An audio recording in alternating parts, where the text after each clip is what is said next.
Bang Idul, tiap hari kita lihat bagaimana kekejaman Israel di Palestina, membantai saudara-saudara kita di sana. Israel sekarang ini bukan lagi melakukan sebuah perperangan, tapi ini adalah sebuah genosida yang ingin menghancurkan, menghilangkan rakyat Palestina dari bumi mereka sendiri. Bagaimana tanggapan dan harapan Bang Idul tentang ini? Ketika ada yang bersuara, tetapi banyak juga yang diam. Bahkan PBB sekalipun tidak mampu turun tangan menghentikan aksi yang dilakukan oleh Israel. Silakan Bang Idul. Oke, terima kasih. Kita lanjutkan pembahasan kita di segmen kedua ini adalah berbincang tentang kedaulatan Palestina. Kita sudah mendengarkan berita sudah hampir 1 bulan ini adalah tentang betapa perihnya penderitaan yang dialami oleh bangsa atau negara Palestina terhadap serangan yang memang di luar daripada standar untuk menyerang suatu negara. Perang itu boleh, perang boleh, tapi harus mengikuti beberapa aturan. Contoh misalnya perang antara Ukraina dengan Rusia, hingga saat ini juga masih perang. Ada perang dingin, ada perang panas. Ya. Bahkan di zaman Rasulullah tidak ada yang namanya tidak perang. Ada perang, bahkan justru waktu-waktu perang itu ada juga yang diharapkan. Nah, sekarang ini Israel dan Palestina melakukan perang tidak lagi berdasarkan aturan yang berlaku. Ya perang buta begitu.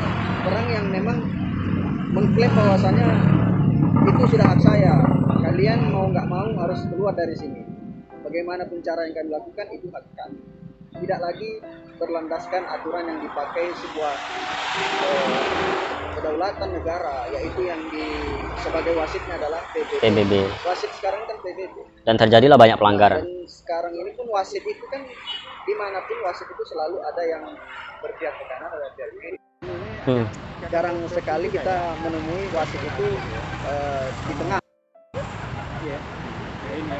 Indonesia adalah termasuk negara yang menyuarakan tentang untuk segera Palestina. Silakan dicek di beberapa media di Indonesia ini. Kita juga sudah menggelar aksi pada hari Minggu kemarin. Mungkin ratusan bahkan jutaan orang yang hadir dalam aksi tersebut. Hanya sebatas itu yang bisa kita menyuarakan, dan bahkan negara lain pun sudah menyuarakan turun ke lapangan. Ada yang di negara Amerika juga mereka melakukan aksi bagi kaum muslimnya. Tapi ya mudah-mudahan dengan aksi tersebut ada sedikit pertimbangan bagi mereka yang duduk di kursi PBB sana melihat kondisi.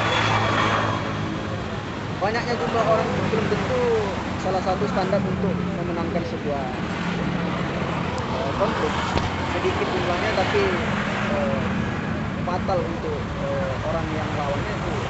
Kita yakin Hamas ini akan menang ya. Ini juga merujuk kepada bagaimana Rasulullah ketika berperang dengan pasukan beliau yang sedikit tetapi mengalahkan pasukan Quraisy yang begitu banyak ya. Bisa kita lihat memang Hamas itu termasuk prajurit yang sangat berani ya. Karena dilandaskan dengan keimanan juga, keimanan dan ketakwaan. Mereka sedikit tapi kalau imannya kuat, itulah yang menjadikan seolah-olah mereka seperti bertebaran banyak. Bukan lagi masalah kualitas tapi adalah bukan lagi masalah kuantitas tapi adalah kualitas dari mereka. Begitu pula bagaimana sejarah telah membuktikan bahwasannya kaum muslimin itu dalam berperang kadang jauh lebih sedikit dibandingkan dengan lawannya. Kita lihat perang Badar misalnya. Iya. Jumlah Islam memang waktu itu sedikit, tapi dengan kekuatan kepercayaan, ketakwaan, hingga Allah mengutus para malaikat untuk ikut di dalam perang itu. Keyakinan bahwasanya seorang prajurit itu mereka ingin memenangkan itu bukan landasan untuk kepentingan nantinya, kepentingan pribadi. Khusus memang membela agama Allah Subhanahu wa taala. Dan beberapa abad yang lalu Salahuddin Al-Ayyubi sudah membuktikan bahwa ia merenggut kembali tanah Palestina waktu itu dari penjajahan. Bahkan memang pasti akan bermunculan para pemimpin yang memang sudah dijanjikan Allah juga bahwasanya Palestina itu nantinya akan Merdeka. merdeka. Insya Allah. Nanti kita akan menanti, tapi tidak kalah penting kita juga harus ikhtiar ya. Kita sebagai warga Indonesia tentunya harus menyuarakan, harus berbuat andil apa yang harus kita bisa lakukan.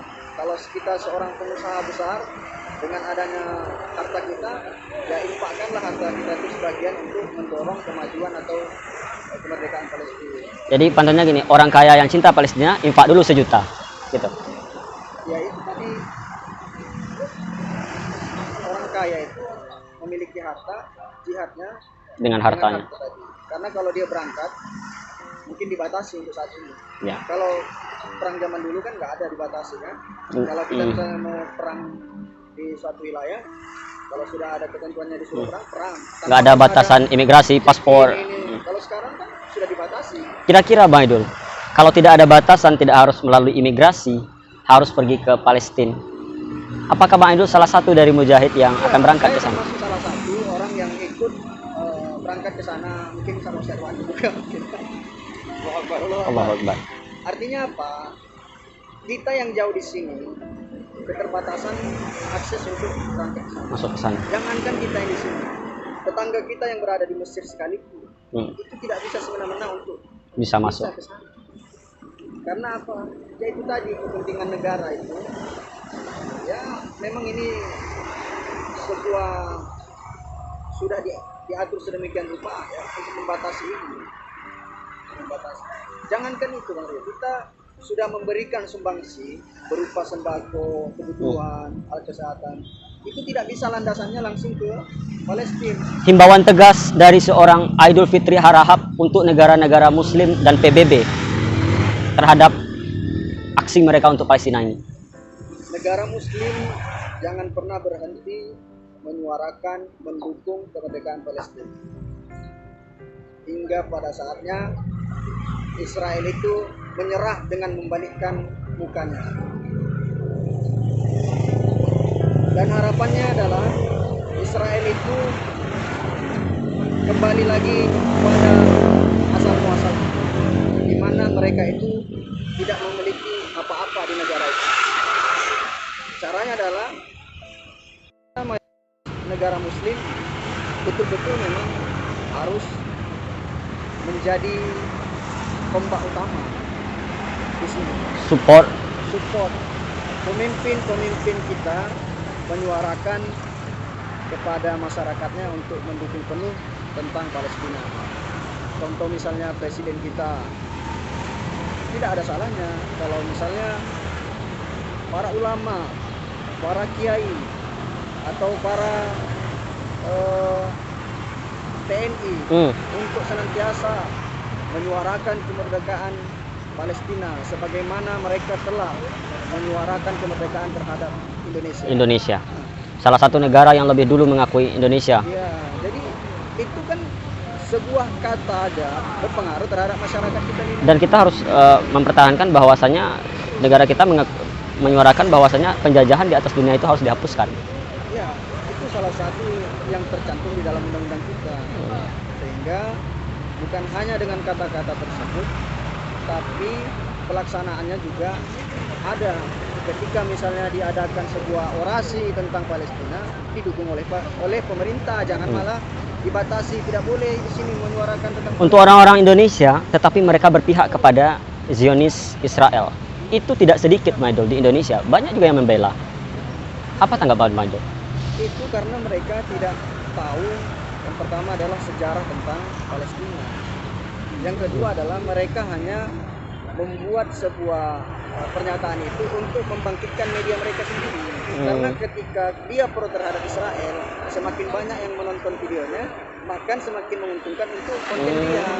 Kalau kita ini kan memang konten kita real, karena untuk menyuarakan untuk saudara kita kebenaran dan real, tidak ada isu kepentingan menaikkan subscriber kita, walaupun dukungan itu kami butuh juga gitu. Tapi kita sebagai anak muda yang cerdas, cermat, bersih dan teliti, pengamat, kami tetap konsisten di mana posisi orang yang tertindas, disitulah kita harus tegakkan kebenaran. Kita mencari kesempatan membangkitkan media kita.